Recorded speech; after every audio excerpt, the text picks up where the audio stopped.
Oi, Adriele, boa noite.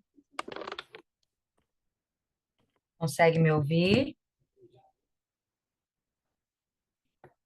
Vou dar só alguns minutinhos para ver se a galera chega, tá bom? Mandei mensagem no grupo agora, disse que estou no aguardo. Vamos ver aí quem vai aparecer. Tudo bem, Adriele? Como é que você tá?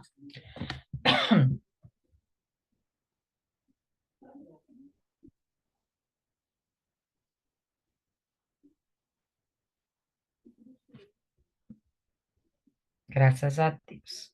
Hoje eu tô aqui de feriado, que Laura de Freitas é feriado hoje. Não trabalhei hoje na escola. Amanhã eu volto.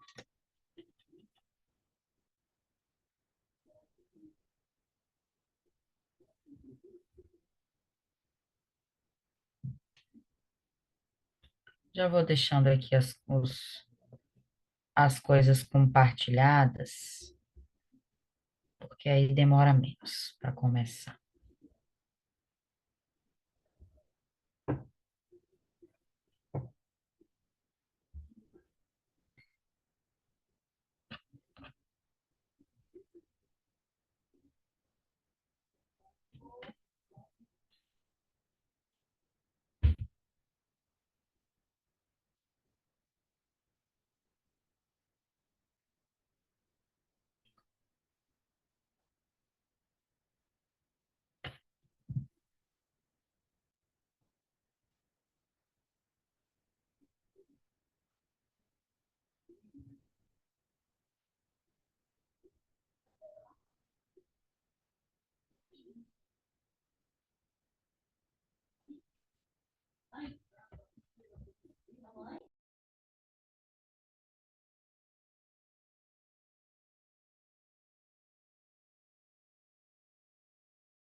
O negócio está em preto e branco aqui, meu Deus.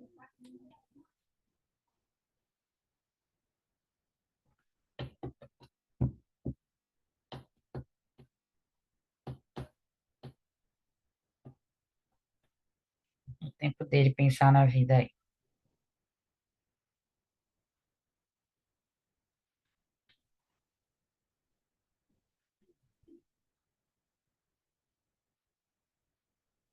Ai, por que que tá tudo preto ainda? Socorro, viu?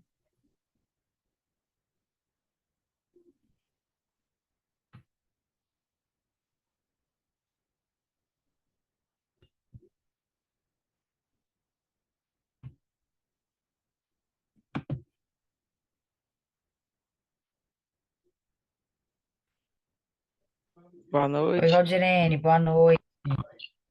Tudo bem? tudo bem? E você? Tudo certinho, graças a Deus. Amém. Tô aqui tentando compartilhar o slide, mas meu computador tá bem devagarzinho. Tá tudo preto ainda aqui. Deixa eu ver se eu desligar a câmera e ligar de novo para ver se dá certo.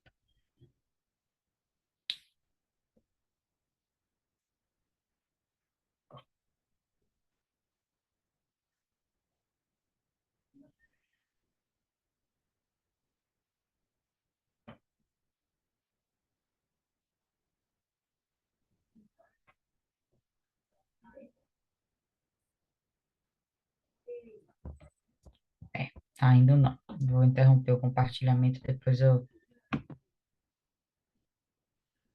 volto.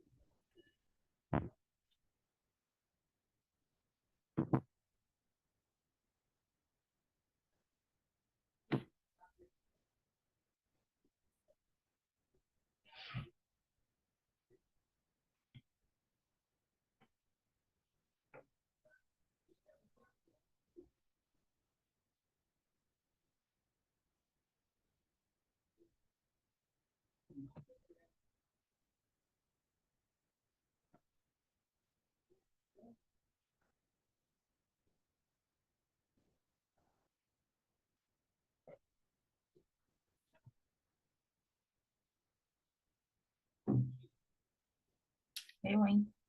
Que negócio chato. Por que que tá tudo preto, meu Deus?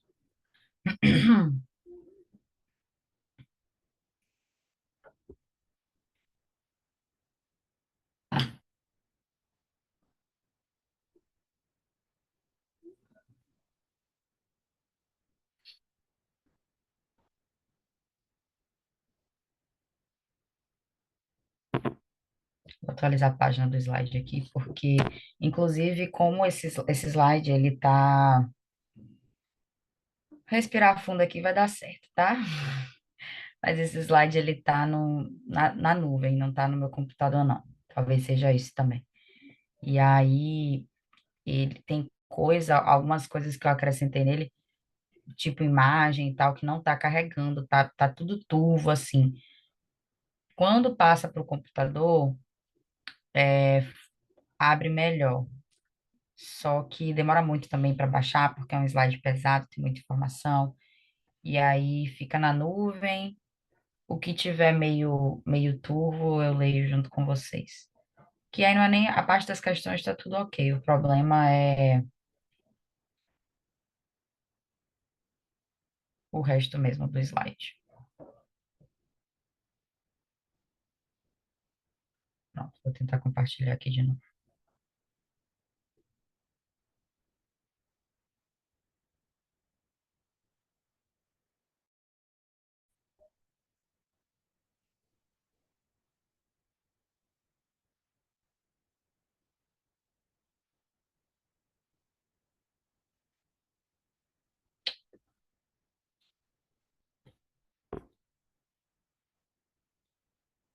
Acho que agora foi. Tá aparecendo para vocês? Sim, Eu quero ver se quando eu colocar em tela cheia vai aparecer. O problema está sendo esse, quando abre a tela.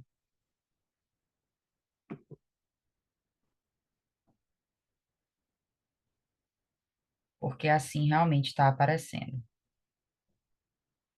Vai apresentar, aguardando a apresentação.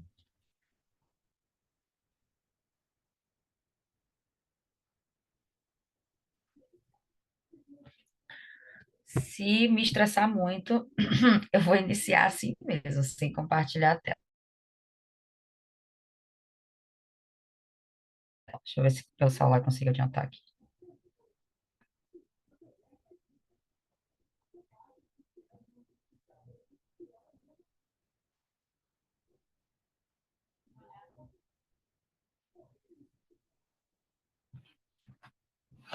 Aí, ô glória, Senhor, obrigada, Deus. Foi.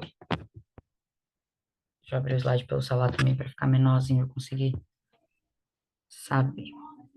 Que bom que eu comecei a tentar abrir esse negócio antes, senão ia dar 7h20 e eu não tinha conseguido. Mas eu já cheguei tentando.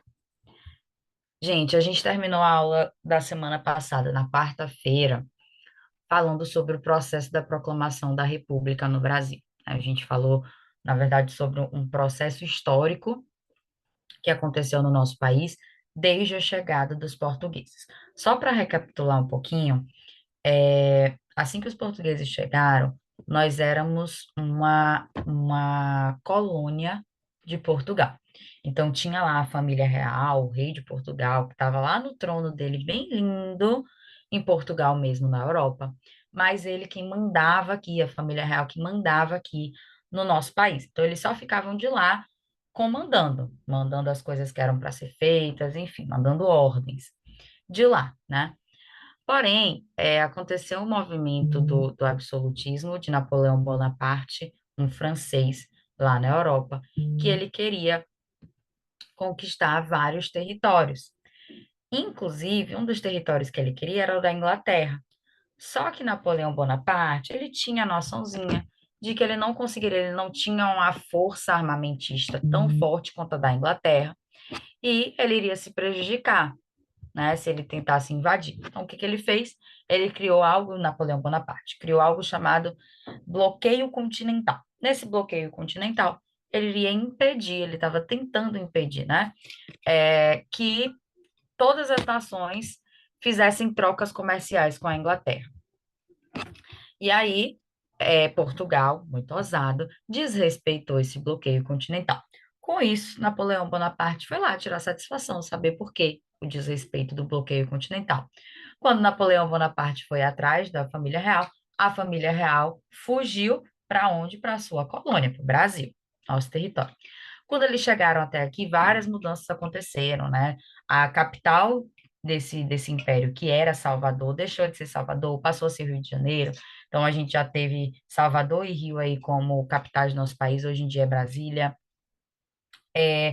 Teve o tal do pacto colonial, que a gente, o Brasil, já poderia fazer trocas comerciais com nações que fossem amigas de Portugal, e antes era apenas com Portugal. Enfim, várias coisas mudaram. Só que Napoleão Bonaparte foi derrotado, morreu lá na França, né? Isso significava que estava tudo livre, estava tudo de boa para a família real retornar. E aí o pai, a mãe, o rei e a rainha realmente voltaram. Mas o filho, Dom Pedro I, resolveu ficar. Inclusive, isso é uma data histórica, tá? Que é chamado Dia do Fico. Ele resolveu ficar e ser o rei do Brasil. Então não precisava mais um rei ficar lá de longe mandando na gente. Inclusive, ele foi tão ousado que ele proclamou a independência do Brasil. Ele era um rei independente. Ele não dependia mais do pai dele como rei que estava lá em Portugal, e ele se tornou o novo rei do Brasil. Porém, ele tinha um governo muito autoritário e já estava ali deixando insatisfação na maior parte da população, o que fez com que ele abdicasse, ele abandonasse o trono e deixasse, com muita noção que ele tinha, um filho dele que na época tinha 5 anos. Só que é óbvio que uma criança de 5 anos não teria condições de governar o país. Então, Dom Pedrinho, Dom Pedro II, filho dele, é, nesse tempo, né, que tinha 5 anos, e foi deixado pelo pai aqui, ele começou a se preparar para assumir o trono, mas óbvio que não com 5 anos. Aos 14 anos, a gente tem aí, né, o rei mais jovem da história. O Dom Pedro II deu um golpe de Estado junto com a população para se tornar o novo rei.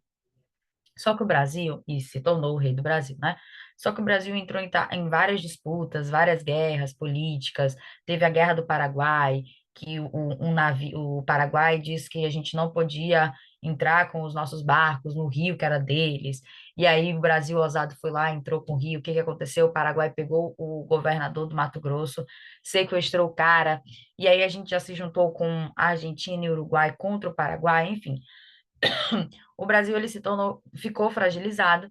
Houve um novo golpe de Estado dos militares, e isso, inclusive, é o assunto da nossa aula de hoje, né? Os militares vão estar sempre aí bagunçando um pouquinho as coisas. E aí a gente proclamou a República do Brasil. Antes, a gente era uma monarquia. Monarquia é um sistema de governo que o chefe de Estado é um rei. Então, por exemplo, lá na Inglaterra, a gente ainda tem um sistema de monarquia, tá? E que dentro de uma monarquia, o que importa é o contexto familiar. Então, não tem como eu ser uma rainha, né? Eu morri ou eu abdiquei do trono e vi uma pessoa completamente aleatória, né, que eu nunca vi na minha vida e assumir o poder. Não. Se eu sou a rainha e eu morro ou eu abdico o trono, quem vem, né, depois de mim vai ser o meu filho, a minha filha, enfim, vai seguir essa hierarquia familiar. Então, a parte da hereditariedade numa monarquia importa muito. Hoje em dia, nós, brasileiros, ainda somos uma república, desde esse momento aí de 1888, que foi proclamada a República do Brasil.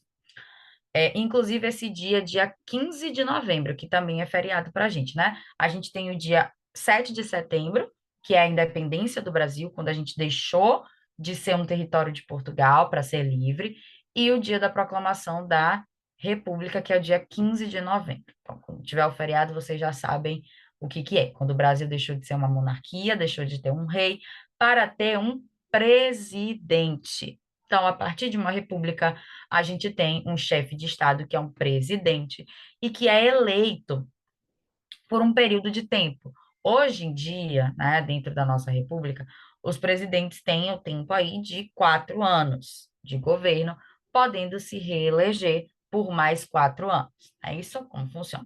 Mas já tiveram várias mudanças. Já teve presidente que ficou só 2 anos, já teve presidente que ficou 6 anos. Enfim, hoje em dia, nosso sistema de governo da República, o chefe de Estado fica 4 anos no poder. Mas por que então que o título do meu slide, vou até voltar, né? Proclamou-se a República, a República das Espadas. Por que República das Espadas? Porque, na verdade, quando houve essa proclamação da República, foi como um golpe. Vieram militares, deram um golpe de Estado, tiraram do Dom Pedro II, que era o rei que a gente tinha de 14 anos, e falar: independente do que o rei ache, a gente vai proclamar uma República às forças. Golpe de Estado é algo que é a força e pronto, acabou. Proclamaram a República. Como foi um golpe de Estado dos militares, o primeiro presidente que a gente teve, o nome dele é Floriano, é o nome maior, né? Mas para resumir, é Floriano Peixoto. Eu vou chegar, inclusive, mostrando os nomes dos principais presidentes, iniciais presidentes que a gente teve. Como ele era do governo, do exército, ele era militar, por isso que esse período de república, que os nossos dois primeiros presidentes foram militares, é que chama de República das Espadas, para representar que os nossos dois primeiros presidentes, que foi Floriano Peixoto e Marechal Deodoro da Fonseca, eles eram militares, tá? Então, os nossos dois primeiros presidentes, eles eram militares, por isso esse nome. Quando foi proclamada a República, Marechal Deodoro da Fonseca, ele criou uma constituição para o Brasil. Hoje a gente tem uma constituição, a Constituição de 1988, é a mais recente da gente. A Constituição é como se fosse um livro com todas as leis do nosso país. Mas é claro que a cada ano uma lei vai ser criada, né, vai ser implementada. E aí é que chama de PEC, né, que a gente ouve muito falar no Jornal Nacional, por exemplo, está sendo votada a PEC, não sei o que, não, não. PEC é proposta de emenda constitucional. Então, vai acrescentar uma lei nova a esse livro aí, geralzão, de 1988. E aí, Marechal Deodoro da Fonseca, ele elaborou uma Constituição para o Brasil, ou seja, um livro que tinha lá as nossas leis. E outras mudanças que a gente vai ver aqui para frente, o que que ele fez também. Inclusive, a gente teve a nossa primeira bandeira, tá? E não sei se vocês vão conseguir perceber alguma semelhança, mas olha aqui como que era a bandeira do nosso país. As cores são as mesmas que a gente tem hoje, mas está bem semelhante com qual bandeira, gente? Vocês lembram? Lembra alguma coisa assim? Estados Unidos? Dos Estados Unidos. Porque, inclusive, o nome do nosso país passou a ser Estados Unidos do Brasil. Mas isso foi um período muito curto, tá? Foi um período de 4 dias, entre 15 e 19 de novembro de 1889. Que, inclusive, hoje em dia a gente chama de Dia da Bandeira, né? Dia 15 é feriado, que é o dia da proclamação da República, e dia 19 de novembro, 15 de novembro, 19 de novembro, é o Dia da Bandeira, mas foi o dia que a gente passou a ter realmente a bandeira oficial que a gente tem, né? Que tem escrito Ordem e Progresso e tal, a bandeira do nosso país. Enfim. Além disso, Marechal Deodoro da Fonseca, ele criou várias coisas diferentes aí, né? Criou algumas coisas dentro dessa Constituição. O voto universal para homens a partir de 21 anos e alfabetizados. Ou seja, mulheres e pessoas com menos de 21 anos, pessoas analfabetas, não poderiam votar. Isso foi como foi implementada a República no nosso país lá em 1888. Apenas homens maiores de 21 anos e alfabetizados poderiam votar. Hoje em dia, a nossa democracia, inclusive eles chamam isso de democracia, né? Democracia é um termo que a gente vai ouvir também bastante falar hoje, gente, e significa governo do povo. Quer dizer que é o povo que escolhe, o povo que manda. Esse termo aí, democracia, surgiu na Grécia Antiga, mais de 4.000 anos atrás. Surgiu numa cidade grega chamada Atenas, que hoje em dia é a capital da Grécia.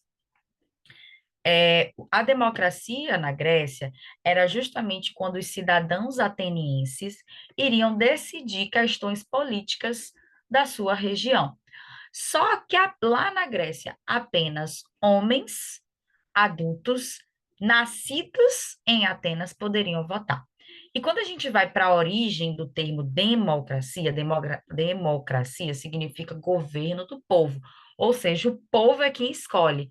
Mas será que se está dividindo assim, só homem maior de tantos anos, a partir de tantos anos, alfabetizados, nascido em Atenas, podem votar? Será que essa democracia é realmente assim oficial? Será que isso realmente é uma democracia? O que que vocês acham?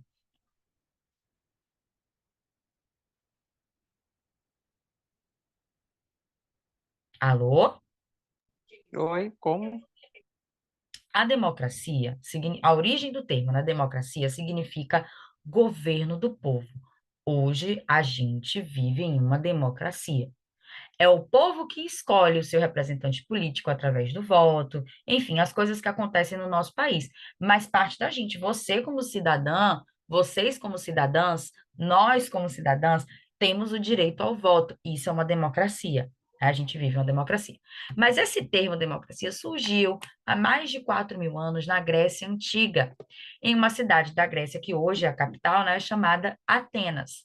Lá em Atenas, eles criaram um sistema de cidadania e democracia, onde apenas homens adultos e nascidos na cidade de Atenas poderiam votar. Partindo do princípio que o conceito da palavra democracia significa governo do povo, de todo mundo, será que realmente existia uma democracia lá na Grécia? Era real essa democracia? Não. Se excluía pessoas, não é democracia. A partir do momento que exclui, não é democracia. A mesma coisa aqui quando o Marechal Deodoro da Fonseca se tornou o primeiro presidente do Brasil, dentro da República, né? Já teria uma votação para escolher o presidente. Ele não foi votado, não. Ele deu um golpe de Estado e se tornou o primeiro presidente. Mas a partir dos próximos presidentes, aí já existiu o voto. Porém, o voto nesse período de Brasil República era apenas para homens a partir de 21 anos e alfabetizados. Então, também não era uma democracia aí 100%. Além disso, Marechal Deodoro da Fonseca definiu o voto como voto aberto, não é nada de sigiloso, de que a gente vai numa urna, vai apertar um botão, piorou uma urna eletrônica, nem papelzinho. Não. O voto é aberto para todo mundo ver, todo mundo ouvir. O Estado seria laico. O que que é Estado laico? Não ter religião e política não se misturam. Então, o Brasil não tinha uma religião oficial mais. Antes era a religião católica, por causa dos portugueses, que trouxeram os jesuítas para cá para tentar catequizar os povos indígenas, né? Então, a gente tinha isso do catolicismo muito forte. Mas a partir disso, né, de Marechal Deodoro da Fonseca, com a proclamação da República, ele disse que não ia mais ter uma religião oficial do Brasil. Ele reconheceu também o casamento civil, o presidencialismo, que no caso é ter um presidente, o federalismo, o Brasil, comunidade federativa, e a mudança do nome do nosso país para Estados Unidos do Brasil. Por isso que a gente teve aquela bandeira lá super esquisitinha, bem parecida com a dos Estados Unidos, né? E aí agora a gente vai passar para dar uma olhada nesses primeiros presidentes que o nosso país já teve. O primeiro aí, como a gente viu, Marechal Manuel Deodoro da Fonseca, mas que a gente se limita a falar Marechal Deodoro da Fonseca, tá? O Deodoro da Fonseca, que foi o nosso primeiro presidente, o cara que proclamou a República do Brasil em 1889, no dia 15 de novembro de 1889. Marechal Floriano Peixoto foi o nosso segundo presidente do Brasil. Na verdade, ele era vice-presidente e depois passou a assumir a presidência quando Deodoro da Fonseca renunciou o seu cargo. Depois a gente teve outro presidente chamado Prudente de Moraes, ou Prudente José de Moraes Barros, o nome dele completo, e ele aí já foi eleito, tá? Foi o nosso primeiro presidente eleito. O Marechal Deodoro da Fonseca, ele não foi eleito. Ele deu um golpe de Estado, proclamou a República do nosso país e se tornou presidente. E o Floriano Peixoto, ele já era o vice-presidente. Então, quando o outro lá renunciou ao poder, ele assumiu. Quando passou o tempo de presidência, né, do Floriano Peixoto, tiveram eleições e aí Prudente José de Moraes foi o nosso primeiro presidente eleito no nosso país. Depois a gente teve um presidente aí chamado de Campos Salles. Provavelmente vocês já viram alguns desses, né, desses nomes, em nomes de escolas daqui da nossa região, do Brasil, de Salvador, enfim. Salvador, se eu não me engano, tem um colégio chamado Campos Sales, tem Costa e Silva, né? Enfim, em homenagem aí a esses primeiros presidentes que a gente teve. Luiz Carlos Prestes, as avenidas, né? Enfim, Luiz Carlos Prestes também foi um dos nossos presidentes. Óbvio, gente, que eu não vou falar de todos, nem cabe aqui, não dá para falar de todo mundo, mas vou focar aqui nos principais, tá? Eurico Dutra, Eurico Gaspar Dutra, o nome completo, mas a gente conhece como Eurico Dutra, deixa eu passar de novo. JK, ou Juscelino Kubitschek, que inclusive foi o presidente responsável pela construção de Brasília. Vou falar dele aqui também daqui a pouco, tá? E aí a gente vai entrar na algumas mudanças que tiveram na história do nosso país, com o primeiro presidente, Getúlio Vargas. Vargas, que presidenciou um período chamado de Era Vargas, ele ficou muito conhecido pela camada popular do nosso país. Ele ficou muito conhecido com a classe trabalhadora. Foi ele que criou, inclusive, a tal da CLT, que a gente tem hoje, a Consolidação das Leis Trabalhistas, que é o que, para quem trabalha de carteira assinada, tem os direitos e tal. Foi Getúlio Vargas que criou, foi ele que inventou aí para a classe trabalhadora. Ou seja, ele era muito amado pela classe trabalhadora, pela galera, assim, o povo mesmo, porque ele estava ali tentando investir, tentando melhorar, a vida de todo mundo. Por isso que ele foi aclamado nesse ponto. Inclusive, ele queria também ampliar muito as coisas da área industrial. Por isso que Getúlio Vargas, ele ficou conhecido como, não sei se vocês já ouviram, né? Mas ele ficou conhecido como pai dos pobres, porque ele estava ali, tentando agradar, tentando beneficiar, tentando trazer uma vida melhor para a população, para a camada mais pobre mesmo, para os trabalhadores, enfim. E aí eu vou citar aqui a Segunda Guerra Mundial, que foi justamente nesse período aí que Vargas foi o nosso presidente, mas eu não vou entrar na Segunda Guerra Mundial agora, isso vai ficar para uma outra, a Primeira, Segunda Guerra Mundial, a Guerra Fria, enfim, vai ficar para uma outra aula. Mas assim que a Segunda Guerra Mundial terminou, a gente não aceitava a ideia de ditadura, né? A gente não queria a ideia de ditadura. E Getúlio Vargas, ele não queria realmente, ele não aceitava a ideia de ditadura. Porém, os militares que aceitavam e que queriam uma ditadura tiraram Vargas do poder, justamente porque eles eram ali a favor de uma ditadura. E aí saiu Vargas, e chegou um presidente chamado Eurico Gaspar Dutra. Dutra já chegou mudando algumas coisas, né? A primeira foi uma nova Constituição. A primeira Constituição quem criou lá foi o Marechal Deodoro da Fonseca, o nosso primeiro presidente, né? Que criou uma Constituição, mudou o nome do nosso país, disse lá que ia ter voto aberto, que só os homens a partir de 21 anos iriam votar, homens alfabetizados, o casamento civil, disse que não teria mais uma religião oficial do nosso país, enfim. Veio o Dutra, mudou algumas coisas aí com a nova Constituição que ele criou. A partir disso, homens e mulheres alfabetizados com mais de 18 anos já poderiam votar. Ele tirou esse negócio de pena de morte e também ele criou um mandato presidencial de 5 anos. Então, olha como era diferente isso, tá? Em 1946, os presidentes ficariam, então, um período de 5 anos. Logo depois dele, inclusive, veio o JK, que foi na opinião popular, um dos melhores presidentes que a gente já teve em questão de evolução do nosso país, enfim, que passou 5 anos, mas depois já mudou de novo, e hoje em dia, como a gente estava falando, né, são 4 anos. Dutra, ele também criou um plano chamado Plano SALT. SALT, na verdade, é uma sigla, tá? Cada uma dessas letras aí significa alguma coisa. Ele queria melhorar alguma coisa no nosso país. S, ele queria melhorar a área da saúde. A L era alimentação. T, transporte, E, energia. Então, a ideia de Dutra com o plano SALT era oferecer tudo isso aí, saúde, alimentação, transporte, energia, para a galera toda. Porém, ele não tinha um contador ali do lado dele para organizar esses gastos, esse corte e esses custos que ele teria. Então, acabou que ele endividou o nosso país. Ao invés de melhorar, a ideia dele era muito boa. Porém, a prática mesmo, teoria era maravilhosa, mas a prática foi terrível, fazendo com que, quando acabasse esse mandato dele de 5 anos, tivesse uma nova eleição. E, para surpresa de vocês, quem foi reeleito? Getúlio Vargas. Getúlio Vargas voltou ao poder. Porém, muitas pessoas, a camada mais rica da população, não gostava de Getúlio Vargas, justamente porque ele era o pai dos pobres, tá? Então a galera não ia gostar de Getúlio Vargas porque ele estava ali pensando em beneficiar os pobres. E a ideia é tipo aquela música, né? O pobre cada vez fica mais pobre, o rico cada vez fica mais rico, e é isso aí, o de cima sobe, o de baixo desce. A ideia dos militares, da camada rica da população, era que quem fosse pobre ficasse. Eita, meu Deus. Problema de quem é pobre, eles não estavam nem aí.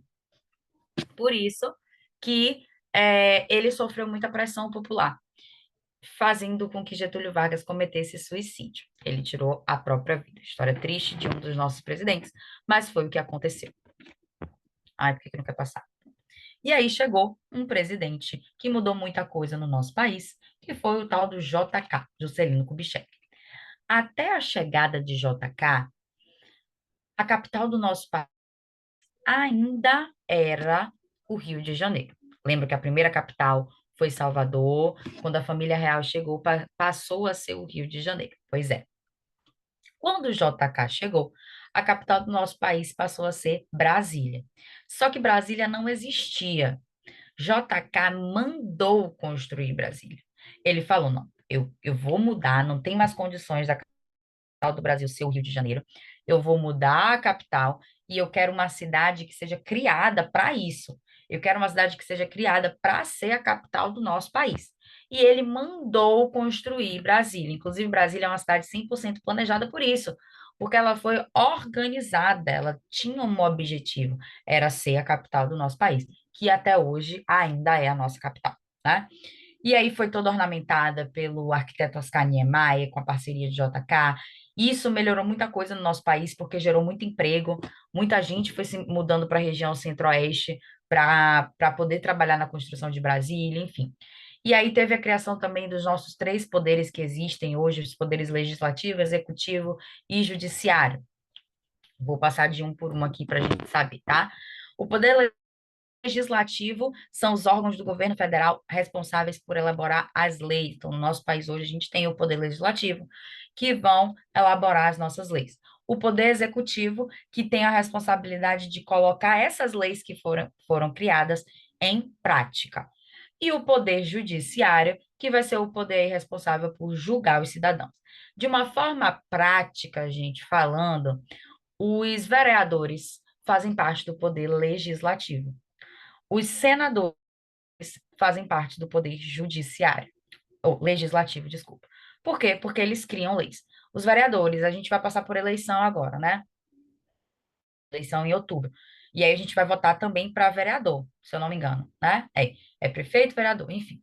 E faz parte, o vereador faz parte do poder legislativo. São os vereadores responsáveis por criar as leis dentro das cidades, dentro dos municípios. Então, o vereador que a gente elege, né, para Salvador, eles vão criar as leis dentro de Salvador.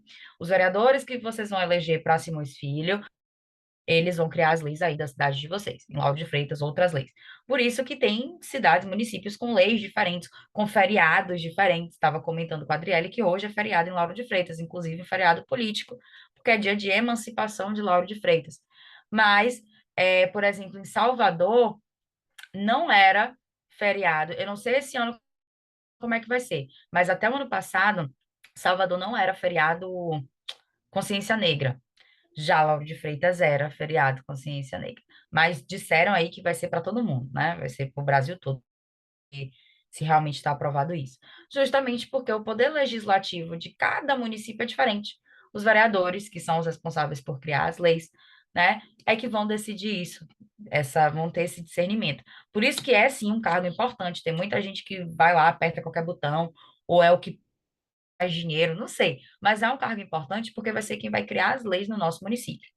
O poder executivo vai ser o poder responsável por que essas leis sejam executadas, essas leis aconteçam.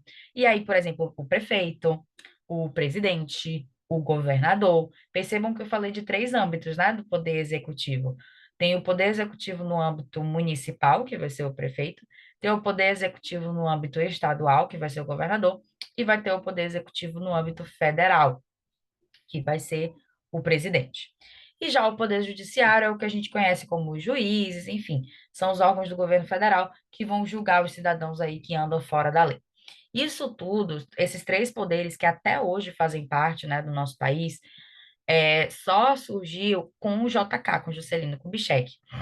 Além disso, junto com a Constituição de Brasília. Além disso, o JK ele também tinha uma visão, né, lá na frente, e a ideia dele era evoluir o Brasil. Ele queria construir um Brasil muito diferente do que era naquela época. Ele queria tornar o Brasil mais moderno, enfim. O plano, enquanto do Eurico Gaspar Dutra, o plano era Plano SALT, saúde, alimentação, transporte, energia, o nome do plano de JK era 50 em 5. 50 em 5. Como assim 50 em 5? Ele tinha 5 anos de presidência, né, de governo.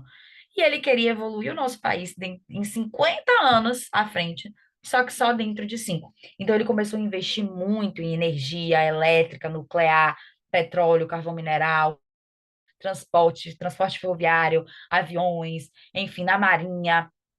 E realmente o nosso país foi começando a ir para frente com o JK. Inclusive, os anos de presidência dele ficaram conhecidos como anos de ouro ou anos dourados. Nessa época, acho que em 1962, o Brasil ganhou a primeira Copa do Mundo. A Bossa Nova, que é um estilo brasileiro, foi popularizada, chegou em outros países. A indústria começou a crescer muito, a música, a arquitetura começou a ser mais valorizada. Por isso que a gente chama de anos dourados ou anos de ouro, o período que JK ficou no poder, certo? E aí a gente teve aí um período de um presidente também chamado João Goulart. João Goulart, ele era um presidente também visionário, tá? Mas que estava aí passando por um processo que os militares já não estavam contentes com o presidente João Goulart. Então, qual que era a ideia? Tirar João Goulart do poder. Isso foi um golpe de Estado, mais uma vez, para tirar um presidente depois de JK, isso já tinha passado uns anos, lá para a década de 60. No final da presidência de JK, acabou o mandato dele, chegou João Goulart. E aí os militares deram um golpe de Estado, não gostaram do governo. Era simples assim: não estou gostando, vou dar um golpe de Estado, vou tirar e vou assumir o poder. Com o governo desses militares, é o que ficou conhecido como ditadura militar. A ditadura militar, gente, foi o período em que os governos militares estiveram à frente do nosso país. Começou em 1964 e só finalizou em 1985, ou seja, foram 21 anos aí de governo apenas dos militares. Foi um período tenso, foi um período de falta de liberdade, foi um período de censura, de tortura, que muitas pessoas morreram, enfim. E aí os presidentes, né, para a gente não chamar de ditadores, mas a real é que eles eram ditadores, tá? Eles ditavam e a gente obedecia. Foram 5 principais presidentes aí que nós tivemos, militares que nós tivemos. Médici, Geisel, Figueiredo, Costa e Silva e Castelo Branco, que inclusive a gente tem bairro em Salvador com o nome de Castelo Branco. Costa e Silva tem um colégio em Salvador, lá na Cidade Baixa, com esse nome. Não lembro se Médici, Geisel e Figueiredo tem. Mas em homenagem a esses maravilhosos presidentes que nós temos, a gente teve a ditadura militar. Eles queriam passar, esses ditadores, eles queriam passar que estava tudo bem, que estava tudo tranquilo, não tem por que se desesperar. Eles estavam no poder, então iam dar tudo certo com eles no poder, né? Por isso que eles não se chamavam de ditadores, eles continuavam utilizando o termo presidentes, mas a gente sabe que não foi bem isso que aconteceu, né? Então a ditadura militar iniciou por um golpe que aconteceu em 1964 para tirar do poder o presidente João Goulart, que inclusive os livros de história costumam chamar João Goulart de Jango, para dar uma melhorada aí no nome dele, né? E esses militares, esses 5 principais militares aí, começaram a impor um regime autoritário, que era sustentado sustentado por leis chamados atos institucionais. Eles publicaram 19 atos institucionais, que a gente resume e vai chamar de AI, AI-1, AI-2, AI-3, AI-4, AI-5. O pior de todos foi o AI-5. Dentro desse período, gente, se a gente está falando de autoritarismo, né, de que Geisel manda e a gente obedece, de que Costa e Silva manda e a gente obedece, que Figueiredo manda e a gente obedece. O que eles falam é isso, ponto, e acabou. Independente do que as outras pessoas acham. E eles costumavam chamar quem era contra a ditadura de subversivos. Tinha uma novela maravilhosa no SBT, eu lembrei dela essa semana, Amor e Revolução. Não sei se vocês já assistiram, mas retratava muito bem o período da ditadura no nosso país. Já chegaram a assistir? Já ouviram falar sobre essa novela? Eu acho que essa novela deveria voltar, gente, era muito boa. Assim, Já ouvi falar, mas nunca assisti, não. era muito boa. Tem anos que essa novela passou, tem que uns 10 anos, 12 anos, tem muito tempo que essa novela passou. Era meio pesada, né? A gente vê o processo de tortura e tal, porque quem era contra era realmente torturado. Deixa eu ver o chat aqui. Amor e Revolução, o nome da novela. Eu lembro que passava no SBT, mas eu não sei se na época que eu assisti é, já foi reprise, ou se realmente foi o ano aí dessa novela. Não sei, vou até procurar ela de novo, que é sempre bom assistir, que é legal. É conteúdo, né? Não é algo besta, não é algo assim só de entretenimento, não, é aprendizado mesmo. Se a gente pensa, né, num período de ditadura, que o que eles mandam a gente tem que obedecer, né, e quem não obedece vai para a tortura, vai para a cadeira de choque, vai para a guilhotina, enfim, várias formas terríveis de tortura. Será que a democracia existia nesse período, gente? Não mesmo. Não mesmo. Já que a gente sabe que democracia é o governo do povo, né? E de governo o povo não tinha absolutamente nada. O governo ficava apenas na mão desses carinhas aí, desses ditadores, né? Nesse período da ditadura, a gente teve várias pessoas mortas, várias pessoas desaparecidas, principalmente indígenas. Eles não estavam nem aí para os indígenas, inclusive queriam exterminar os indígenas do nosso país, tá? Essa ditadura foi um período de exceção no nosso país, porque na verdade foi um período de repressão dos nossos direitos, né? Por mais que antes, quando a gente viu lá o período da proclamação da República, não era uma democracia 100%, por mais que as pessoas não tivessem muito poder de fala, por mais que mulheres não pudessem votar, mas tinha alguém podendo votar, né? Sempre tiveram as votações, sendo a votação aberta ou não, sendo votação apenas para homens ou não, mas tinham pessoas ali que votavam, tinham pessoas que poderiam escolher. Já no período da ditadura foi uma exceção. As pessoas não poderiam escolher absolutamente nada, tá? Enfim. Então, a gente teve um período aí que eles eram totalmente contra os comunistas e a favor do capitalismo. São dois sistemas monetários, dois sistemas de governo também, o capitalismo e o comunismo. O capitalismo é o que vai visar o lucro, e de que sempre tem uma pessoa que tem mais do que a outra, então sempre vai ter ali um dono de uma empresa que vai ter mais do que quem ele bota para trabalhar. Isso representa o capitalismo e nossa sociedade hoje é capitalista. Já um modelo de governo socialista ou comunista é que o governo é que vai dividir tudo bonitinho ali para as pessoas. Não vai ter quem ganha mais ou quem ganha menos, todo mundo ganha a mesma coisa. Hoje em dia, as únicas sociedades comunistas ou socialistas que nós temos é Cuba, a Venezuela e a China. Tirando Cuba e Venezuela, né, que vão de mal a pior, o sistema de governo vai terrível, a China, como socialista, vai muito bem nessa parte de economia, de avanço tecnológico, principalmente, enfim. Mas o controle do governo na comunidade, na população chinesa, é muito alto, é muito grande. Para vocês terem noção, eles controlam as redes sociais das pessoas. Eles têm o controle sobre a internet. Ai, meu Deus, como é que faz isso? Sim, é possível fazer isso.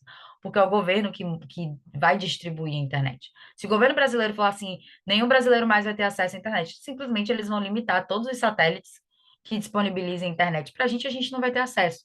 Então, lá, justamente porque eles têm medo da população se virar contra eles, né? Não chega a ser uma ditadura, tá? Mas é um modelo comunista é que eles limitam o acesso a redes sociais, conteúdos que a gente tem livremente, falar sobre política em rede social, que é o que a gente faz no nosso país, lá não pode, é proibido, eles vetam, eles proíbem o acesso à internet. Tem horários de acesso à internet, eu não lembro muito bem agora, mas tem uma forma que eles controlam lá tudo isso, enfim.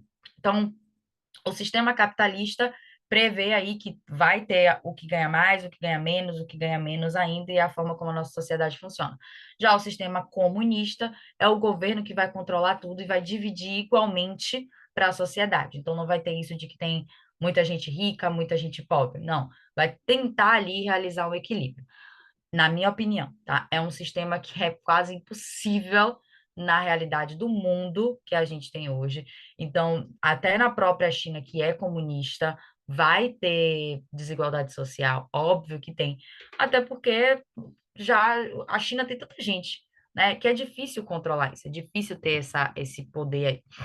Mas enfim, voltando para cá para nossa ditadura militar. Lá só pode, cada família só pode ter dois filhos, né? Ou é três, sei lá. Pois é, então, mais uma vez, o governo controlando tudo dentro do.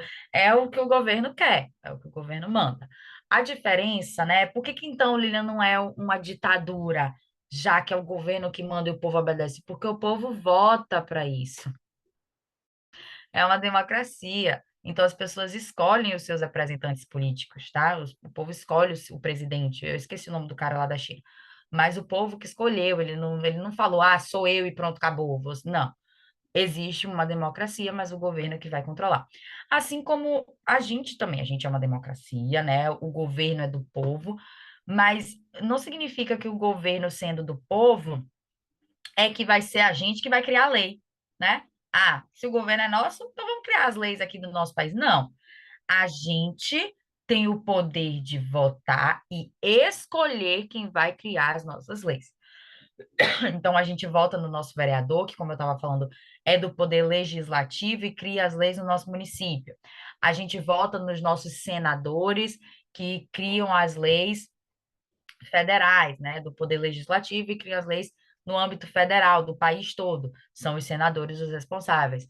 Então, é importante isso, existir essa democracia, e lá também existe, só não é no mesmo sistema que o nosso. Eles têm uma democracia comunista, nós temos uma democracia capitalista. E os ditadores, né, esses carinhas aí do período da ditadura militar, eles não suportavam o sistema comunista. Além de serem chamados de subversivos, quem era contra a ditadura, era chamado também de comunista. Ah, seu comunistinha, né? Vai morrer, vai para a cadeira de choque, porque eles queriam exaltar sempre o capitalismo. E eles utilizavam um sistema de doutrina de segurança nacional, que o papel deles, o governo deles, deveria ser embasado, pautado ali nesse sistema de doutrina de segurança nacional, que foi disfarçado com os atos institucionais. Foram 19, como eu falei, mas são cinco principais. O AI-5 foi o pior de todos. Eu trouxe um exemplo aqui do AI-1 para a gente ver o que eles diziam que deveria acontecer. Deixa eu passar aqui, peraí. Aqui, ato institucional número 1. Primeiro ato institucional, primeiro sistema de lei que os ditadores criaram, né, para poder limitar coisa, para poder dizer o que pode e o que não pode acontecer. Então, eles demitiram funcionários públicos, eles cassaram mandatos de opositores do golpe por um período de 10 anos. Então, todo mundo que era opositor do golpe foi cassado. Prisão e também tortura, a gente sabe, de opositores. Eleições indiretas para presidente. O que é uma eleição indireta? A nossa eleição é direta, a gente que vai lá e vota, a gente elege. As eleições indiretas, na verdade, é a eleição inexistente. Eles que definiam, agora vai ser esse aqui o presidente, que na verdade era ditador. E limitações da sociedade civil na vida política do país.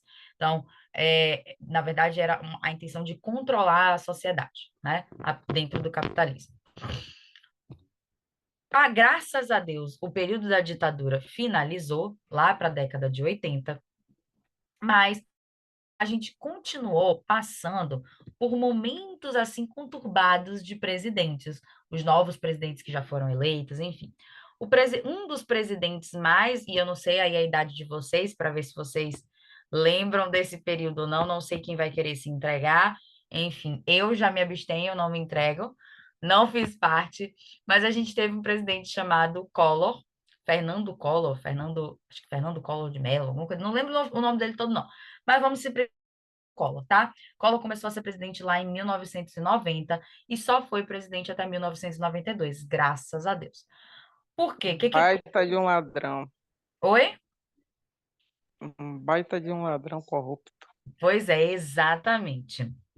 Collor, ele disfarçava aí a candidatura dele e tal, dizendo que queria trazer um Brasil novo. Claro, a gente estava lascado, destruído depois de passar pela ditadura, por um período que a gente sofreu, um monte de gente morreu, foi torturada, sumiu, desapareceu.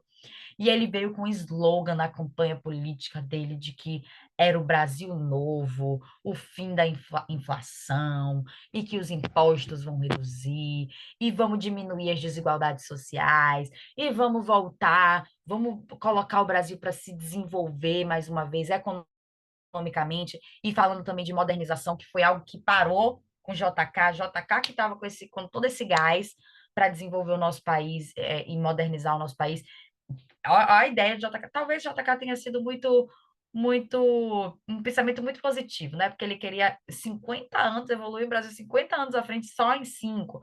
Mas o que importa é a intenção dele, foram intenções boas, né? E parou nele, porque no período da ditadura não teve isso, né? E aí veio o Collor com toda uma propaganda e tal, para conquistar, para ludibriar as pessoas, dizendo que ia retomar isso, enfim. O que Collor, na verdade, fez? Collor ele começou a confiscar as cadernetas de poupança da população. Então, ele começou, em outras palavras, a roubar e a bloquear, limitar o dinheiro que entra e sai da conta de cada um. Imagino, né? Sei o que aconteceu apenas lendo livros de história, mas eu imagino, gente, que tenha sido um momento desesperador, de assim, falta de tudo, de dinheiro, de comida, de recursos mesmo para conseguir, de recursos básicos para conseguir sobreviver. A gente não tinha condições para isso, né? O Brasil já estava fragilizado. Foi uma intervenção drástica que ele trouxe. Ele queria, né, melhorar, eu acho, né? Vamos pensar assim. Só que a gente já estava traumatizado com inflação muito alta, enfim, a gente já estava passando por um negócio bem difícil. E aí ele veio com o plano Collor dele, maravilhoso e tal, com uma intervenção muito severa dentro da economia. Na verdade, esse controle da inflação, ele estava controlando o nosso dinheiro. Então, ele começou a diminuir a circulação de dinheiro no nosso país para poder inibir o consumo da população e na tentativa de reduzir a inflação. Só que com isso, né, as pessoas não tinham acesso às suas contas, não tinham como ter recurso para dinheiro. Eu fico pensando hoje, se nosso presidente fecha aí a minha conta da Caixa Econômica, né, que é uma conta federal, tô lascada. Ou qualquer, mesmo bancos privados, né, que a gente tem, Nubank, tô lascada. Uso Nubank, uso Itaú, uso Caixa Econômica. Acabou, vou fazer o quê? Vou guardar dinheiro no colchão? Né? Vou ter que sacar dinheiro para guardar dinheiro no colchão. Isso sim vai fazer nossa inflação aumentar pra caramba. Enfim, depois disso é que a gente teve alguns políticos sendo criados, tipo o PT. O PT ele veio ali bem no período da ditadura, no finalzinho da ditadura militar, e a partir desse momento, vários presidentes que chegaram já fizeram parte desse partido político. Veio o Fernando Henrique, depois veio o próprio Lula, né, no início dos anos, na década de 2000, enfim, e voltamos para ele agora, ainda nesse partido político que foi criado no período da que era, na verdade, na intenção de favorecer a camada pobre da população, que veio ali bem Graças a fragilizada, bem Deus. traumatizada, pois é, né? Para poder tentar melhorar alguma coisa que a gente sofreu, viu? E sofremos até hoje porque a gente é brasileiro, né, meu povo? Pois é. O que saiu mesmo faz parte da ditadura. Pois é, né? Inclusive apoiava, né? Claro que aqui a gente não vai entrar em tópico do que é melhor, do que é pior, tópico por opinião política, mas o que é fato, né, é que nosso antigo presidente, ele apoiava o período da ditadura no Brasil, como se fosse algo assim, algo bom, né? Algo tipo para retornar no nosso país, um modelo de governo, um sistema de governo bom, sendo que a gente sabe que de bom não teve nada, né? Então, não Pois é é. que a gente quer o Brasil retrocedendo, não, mas a gente pensar no Brasil para quem está mais lascado, para quem sempre esteve lascado. Por que que a gente vai pensar em melhorar a vida de quem já tem a vida boa? Não faz sentido nenhum, gente. Não vai ter igualdade nenhuma pensar por esse lado, né? Vamos lá, vou deixar vocês terem aí questõezinhas e depois a gente lê junto, pode ser? Vamos lá, vamos.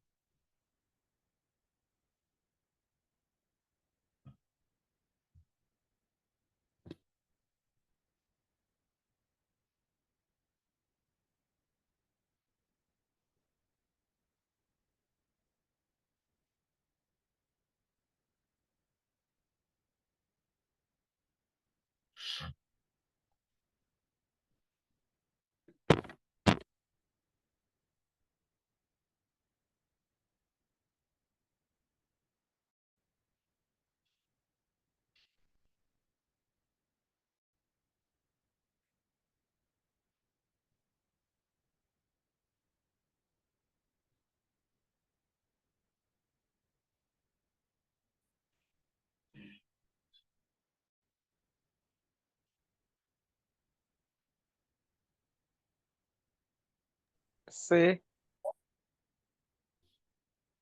Já deu Dona Valdirene já deu o aval dela.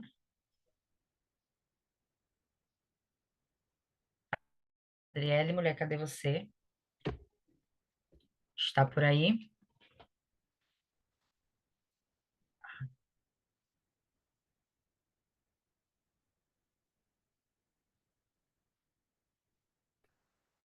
Cadê o chat aqui? Vi que a Adriele perguntou o nome da novela. Vou até salvar logo aqui para não esquecer de pesquisar depois. Adriele,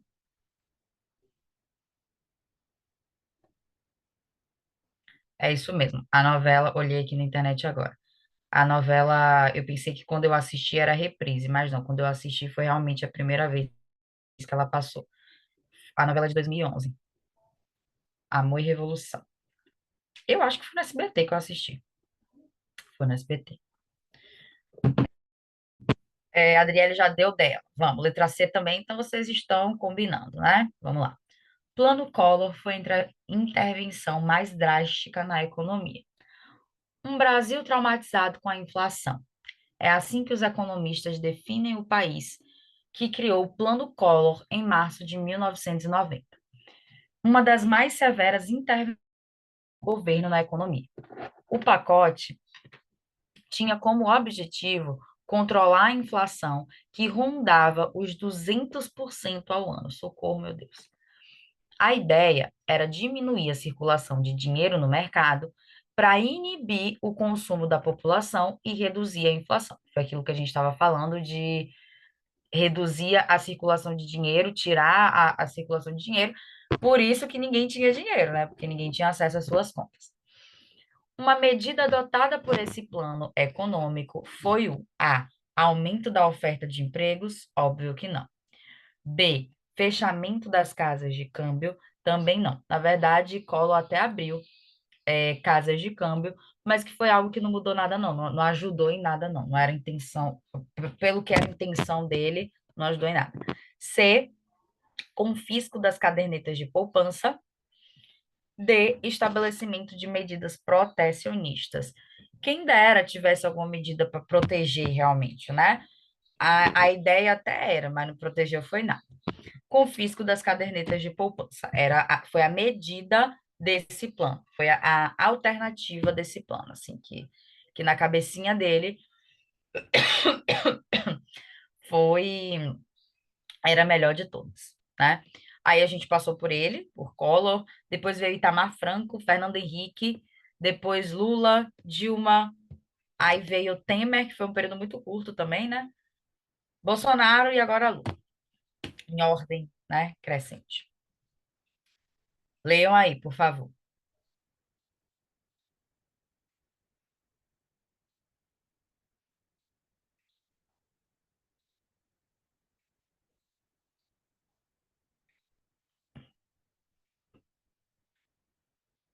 Só lembrando para vocês, eu sei que vocês estão lendo, desculpa atrapalhar, que Jango João Goulart foi o nosso último presidente antes do período de ditadura. Ele foi, quer dizer, não vou falar não, só vou lembrar isso. Se eu falar, pode influenciar.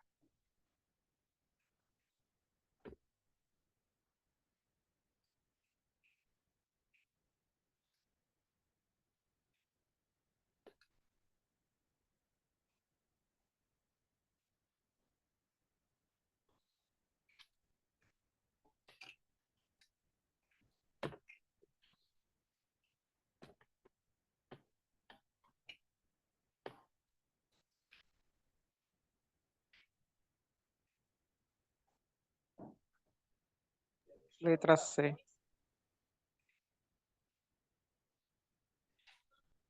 Valdirene já deu o dela, já apostou o dela.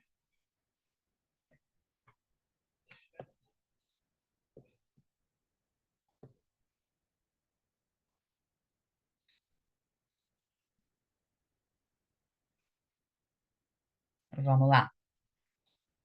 Deixa eu tirar isso aqui, senão vai me atrapalhar.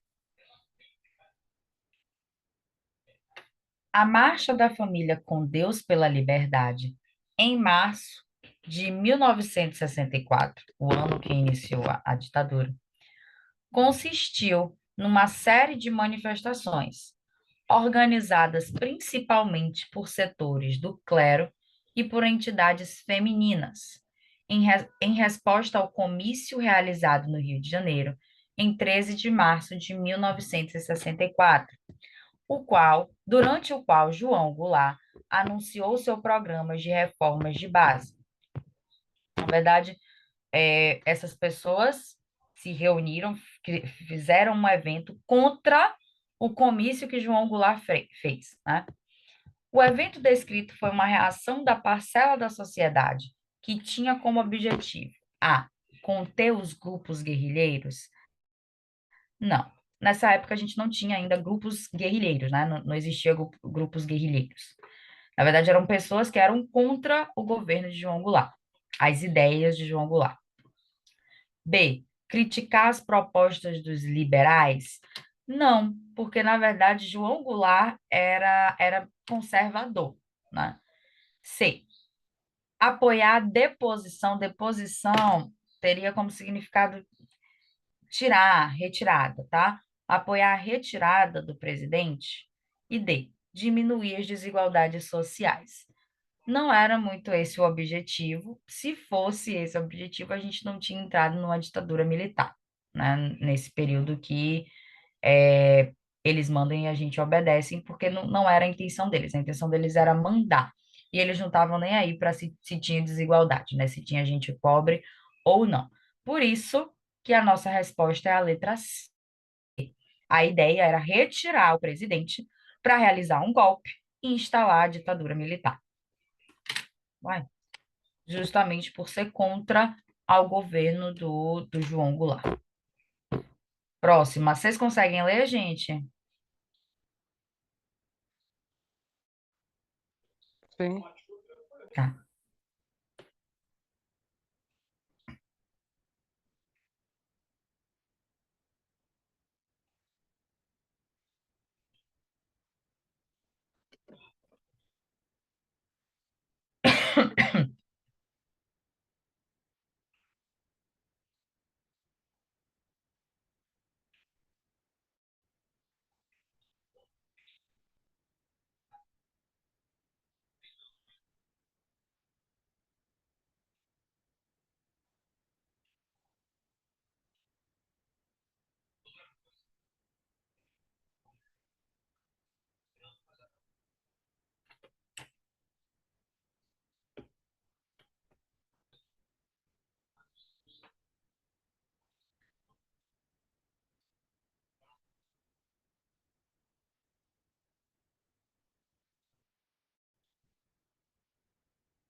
Letra C. Ok, vamos, Adriele. Pode ler tranquila, tá? Depois eu leio também o texto junto.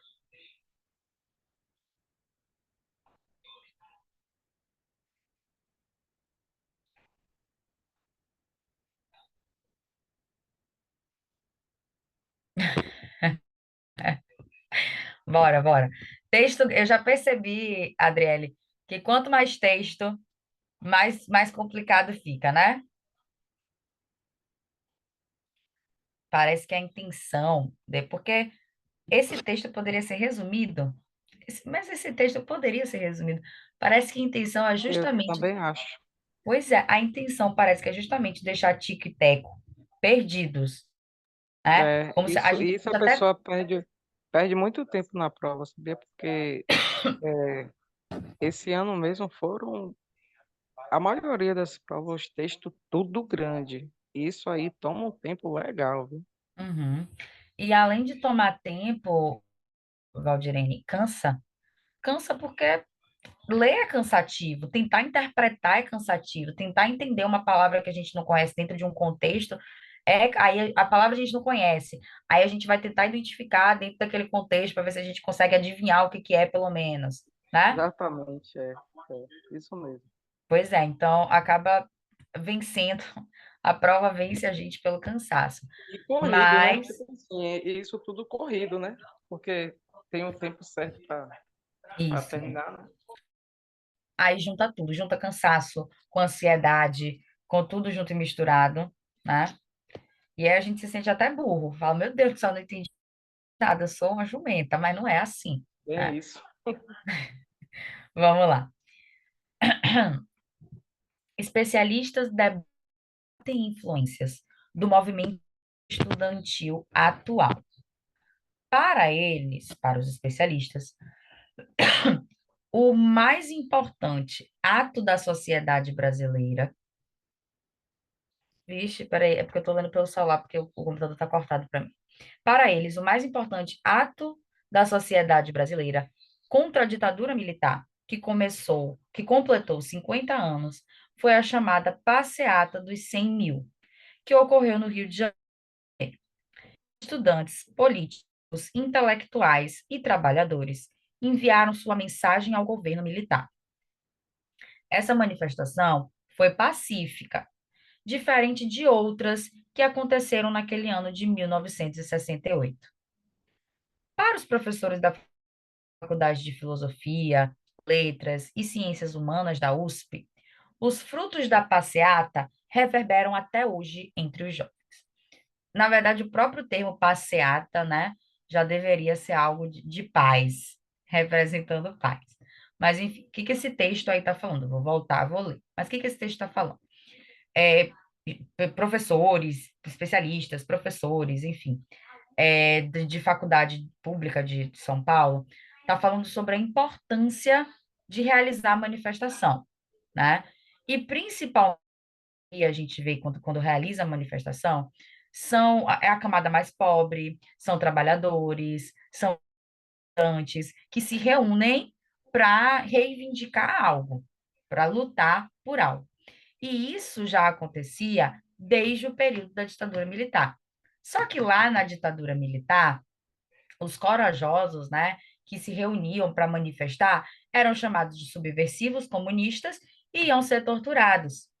Então, essa censura aconteceu com várias coisas, inclusive, gente, com livro. O governo brasileiro limitava livro, a ditadura limitava livro, música. A gente tem várias músicas aí, é porque eu não lembro o nome desse povo velho agora, mas uns cantores aí bem populares que fizeram músicas no período da ditadura. Tem uma que é assim, ó. Ah, eu não vou lembrar agora, não, eu também não sou boa cantando para cantar para vocês, obviamente. Mas só para a gente perceber que a censura nessa época era muito grande. Então, quem ia para a rua para lutar por alguma coisa, pelos seus direitos como cidadão, era corajoso demais. Hoje em dia, a gente tem esse direito, tá? É direito do trabalhador, por exemplo, fazer greve. Claro que você não vai fazer greve todo dia, toda hora, mas se realizar uma greve, é direito.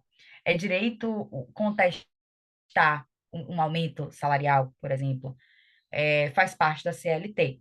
Hoje em dia, a gente tem isso, a gente tem esse direito de ir para a rua, de fazer manifestação. Inclusive, a gente não tem essa cultura, porque a nossa vida é tão corrida que quando tem gente que vai manifestar por alguma coisa, a gente fica, esse povo aí sem ter o que fazer, tá aí travando a rua, travando a pista, atrapalhando a minha vida, né? Mas eles só estão exercendo o direito deles como cidadão. Então, vamos lá. Lutando pelo direito deles, né, como cidadão. Especialistas debatem influências do movimento estudantil atual. Para eles, o mais importante ato da sociedade brasileira contra a ditadura militar, que completou 50 anos, foi a passeata dos 100 mil, que ocorreu no Rio de Janeiro. Estudantes, políticos, intelectuais e trabalhadores enviaram, nessa época, sua mensagem ao governo militar. A manifestação foi pacífica, diferente de outras que aconteceram em 1968. Para os professores da Faculdade de Filosofia, Letras e Ciências Humanas da USP, os frutos da passeata reverberam até hoje entre os jovens. Inclusive, gente, eu vim da UNEB. Eu me formei em pedagogia na UNEB e em psicologia na Unime. Então, eu tive aí a experiência em duas universidades diferentes, uma estadual, pública, e outra particular, privada. Não, nunca estudei, não estudei na UFBA. A UFBA é federal, né? Mas segue o mesmo nível aí da UNEB. E eu nunca vi tanta manifestação na minha vida quanto na época que eu estudei na UNEB. E é professor manifestando, e é aluno manifestando, e é protesto para melhorar a coisa na faculdade e tal. E isso, essa movimentação sempre é muito forte aos estudantes. E geralmente de instituições públicas. E claro, porque quem cria aquilo ali são as entidades públicas do nosso país. Então a gente precisa cobrar deles mesmo. Já a universidade privada, a gente não tem o que cobrar quem. Eu estou pagando, então se eu paguei ali, eu já sabia das regras daquele lugar quando eu cheguei, né? Tem coisas que, claro, a gente vai reclamar, porque a gente sabe que é direito nosso, enfim. Mas tem outras que eu paguei já sabendo de como que era aquilo ali, não tem como eu reclamar agora. Eu vi uma única vez no Lauro de Freitas. Foi aqui na Unime, que eles começaram a cobrar estacionamento, mas por causa do shopping. Há uns 4 anos atrás construíram aí esse parque shopping, e aí cobra o estacionamento no shopping. E a galera começou a estacionar na Unime, que é muito do lado, né? Então o povo deixa o carro na Unime e ia para o shopping. Aí a Unime começou a fazer o quê? Cobrar estacionamento dos estudantes. Pense aí, você está indo estudar, você já paga uma mensalidade e ainda tem que pagar um estacionamento. Aí eu vi uma manifestação realmente acontecer aqui na frente. Só. De- Fora isso, nunca vi, não sei se vocês já viram, mas é bem difícil. Então, esse espírito de lutar por alguma coisa vem principalmente aí dos estudantes, dos trabalhadores, enfim, da camada popular mesmo. Adriele, tudo certo? Ficou um pouco mais claro esse texto?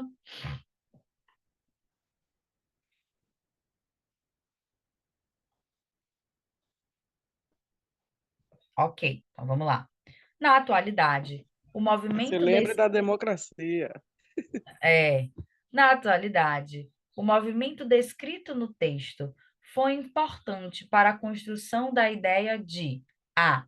Burocratização do regime, B. Radicalização das escolas, C. Valorização da democracia, D. Desarmamento dos guerrilheiros. Vamos lembrar a resposta da letra C. Vamos lembrar que democracia é o governo do povo, onde a gente vai lutar pelos nossos direitos, a gente que escolhe, o governo é nosso. Por que que não quer passar? Ai, não quer passar, não. Mas a resposta é a letra C, valorização da democracia. Esses movimentos estudantis, de trabalhadores, enfim, são importantes para a gente lembrar que nós temos direitos dentro da sociedade. Não é simplesmente alguém maior que a gente vai mandar e a gente vai aceitar. Não, a gente tem o nosso direito, é direito nosso de contestar. E isso é democracia, certo? Deixa eu passar aqui. Agora foi, Estrelinha. Vamos lá.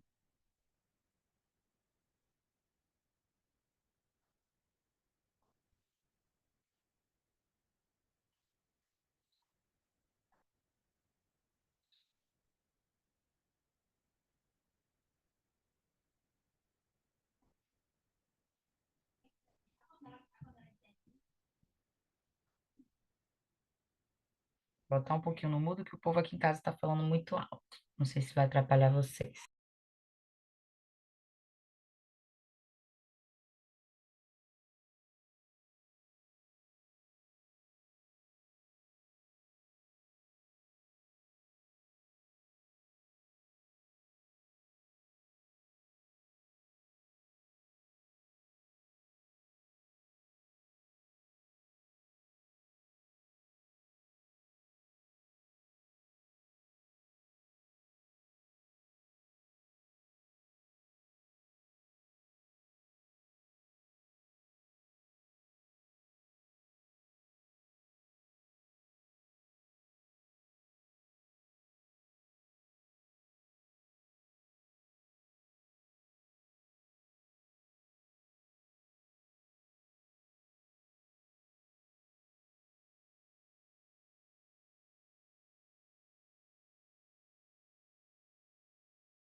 É assim?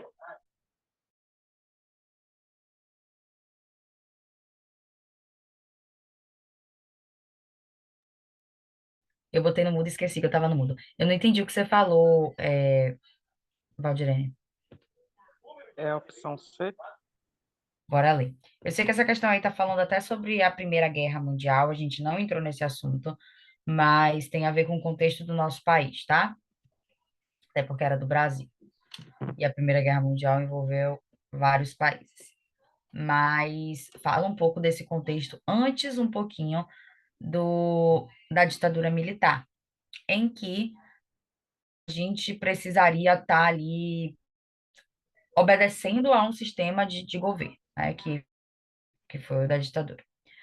O integralista é o soldado de Deus e da pátria, o homem novo do Brasil que vai construir uma grande nação, dizia o slogan. A ação integralista brasileira se organizou a partir de uma série de pequenos grupos de extrema-direita que se aglutinaram em torno da liderança de Plínio Salgado. Extrema-direita é a galera mais conservadora nas ideias, como nosso ex-presidente. Ele é considerado um presidente de extrema-direita, que é mais conservador, que é mais aquilo ali do tipo assim, aconteceu isso aqui, tem que ser isso aqui. Um olho por olho, dente por dente, entendeu? Enfim, que se aglutinaram em torno da liderança de Plínio Salgado. O movimento descrito no texto, surgido no Brasil após a Primeira Guerra Mundial, sofreu a influência de grupos europeus que enfatizavam na verdade, está falando desse período da ditadura, né? Que sofreu influência da Europa, que queria, depois da Primeira Guerra Mundial, valorizar, dizer que o período da ditadura era muito bom, que era importante para as pessoas, para um desenvolvimento de um país, enfim. Eles queriam trazer essa ideia, que João Goulart, era totalmente contra. Já os militares amaram a ideia, acharam legal. Então, letra A, supremacia da raça ariana. Letra B, legitimidade da livre iniciativa. Letra C, participação da classe operária. Ou letra D, subordinação do indivíduo ao Estado. E aí, mantém a letra C? Acho que é a D, não? Por que que você mudou de ideia? Me conte aí.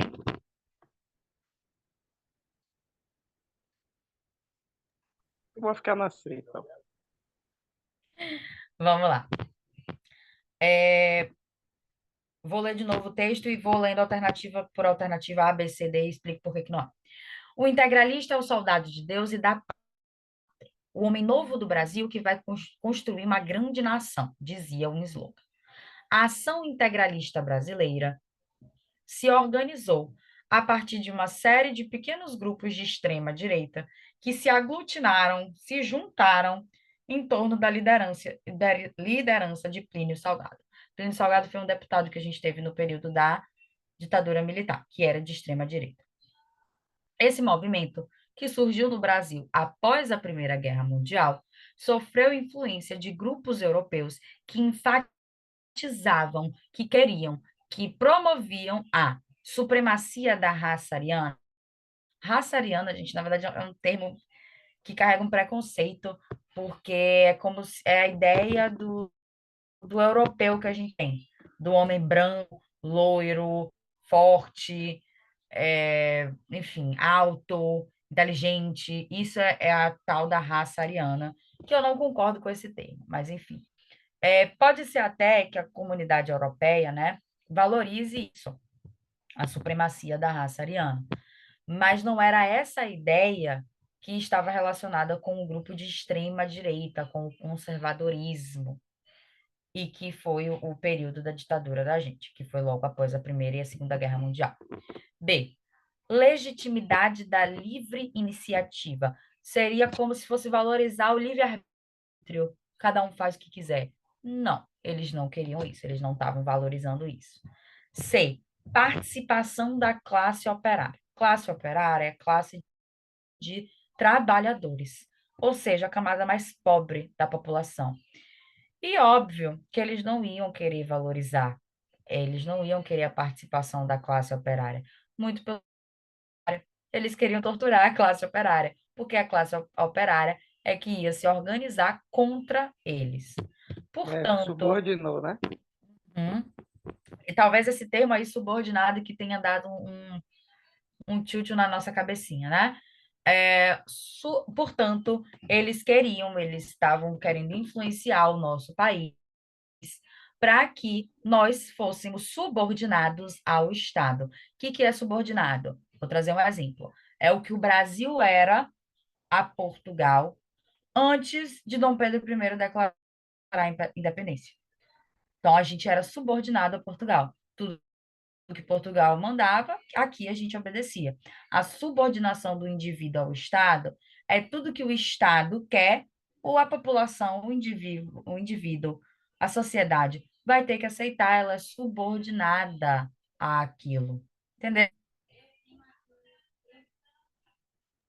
Alô? Beleza, entendi. A própria questão traz aí a ideia da Primeira Guerra Mundial, mas em momento nenhum ela cita que foi a Primeira Guerra Mundial. Não, foi o que aconteceu no Brasil depois da Primeira Guerra Mundial. Por isso que é uma questão que está assim ao nosso alcance, por mais que a gente não tenha entrado. Semana que vem eu vou entrar em Primeira Guerra Mundial, Segunda Guerra Mundial e Guerra Fria, mas são contextos mundiais. Como são contextos mundiais, a gente vai voltar um pouquinho também para o contexto do nosso país, tá? E o que que o Brasil teve a ver com a Primeira, Segunda Guerra Mundial e a Guerra Fria? Onde é que estava o Brasil nisso tudo? Então, a gente vai voltar um pouquinho também, vai acabar voltando um pouquinho também para a ditadura militar, porque tem tudo a ver, tá? Enquanto a Europa, com os Estados Unidos, com a parte da Rússia, estava ali bagunçada, a gente estava se inspirando no que acontecia em outros lugares, tipo a gente tentando se inspirar na Europa com um governo de extrema direita, conservador, enfim. Ok, minhas Essa, gatas, é, deixa eu fechar. essa Guerra Fria tem a ver com o Muro de Berlim? Sim, sim. Por quê? É porque eu vi um vídeo falando sobre isso. Não lembro de detalhes. Fala muito da divisão da Alemanha. Na verdade, a Segunda Guerra Mundial fala mais, que é quando a gente vai ver aí Hitler, o Holocausto, ele fez contra os judeus, que era uma camada da população que não era aceita por Hitler, enfim, então eu acho que se encaixa mais aí na Segunda Guerra Mundial. A Guerra Fria é mais a União Soviética e Estados Unidos, mas envolve um pouquinho a Alemanha também, viu? Entendi. Uhum. Tá bem estudiosa você, gostei, viu? Já tá adiantada, já tá lá na frente. É porque de vez em quando eu tenho um tempinho assim, eu vou no YouTube. Muito bem, arrasou. Tem vídeos curtos, né, de 5 minutinhos, que já é alguma coisa pra gente. Mas, assim, de acordo, eu acho que você, Valdirene, já até comentou, que dá uma olhada nas provas, já deu uma olhada nas provas, de acordo com o que você viu das provas antigas, que é o parâmetro que a gente tem, tá? A gente não vai sair aqui estudando coisa aleatória, é óbvio que a gente vai seguir um padrão, porque é como essas provas funcionam, assim como o Enem, né, funciona, vai seguir um padrão. O que que você está achando do que a gente está vendo e do que você já está estudando e das provas antigas? Tudo tranquilo? Tá tranquilo. Ah, ok, Tem, que bom. tem, inclusive eu já fiz, né? Eu já fiz a prova.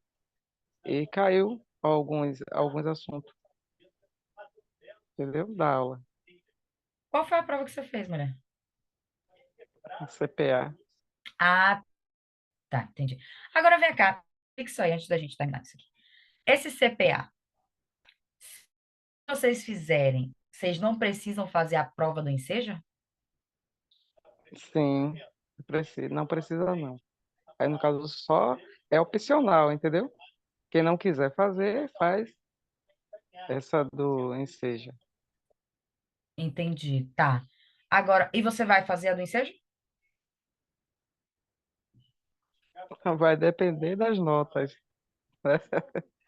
Mas Então, tipo assim, mas tipo sim, assim, se passar de boa assim, não tem necessidade. Mas se caso é opcional, né? Tipo assim, se eu quiser repetir as que eu não consegui passar, eu posso com 30 dias. Se não, eu posso fazer. A do ensejo mesmo acabou. entendi. Tá. Talvez seja a depender da. E você recebe a nota quando? É com 15 dias úteis. Tá. Você fez a prova quando de ciências humanas? Eu fiz ontem. Ah, tá. E como é que foi? Me conta aí, como é que já que foi ontem, como é que foi? Quais foram os assuntos? O que que teve mais aí que você percebeu? Teve esse assunto de hoje.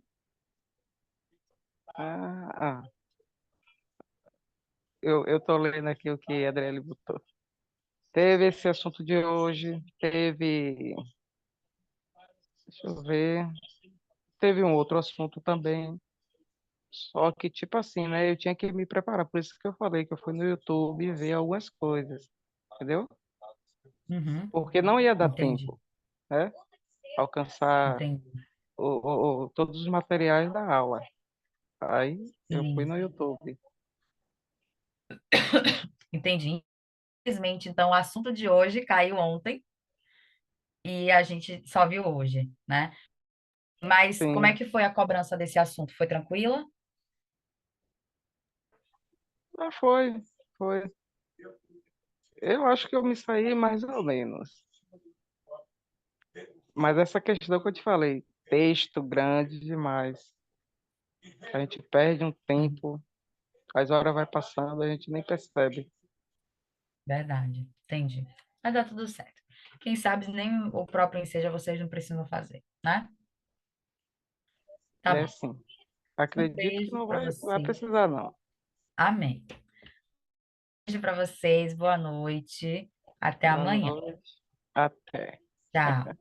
Tchau.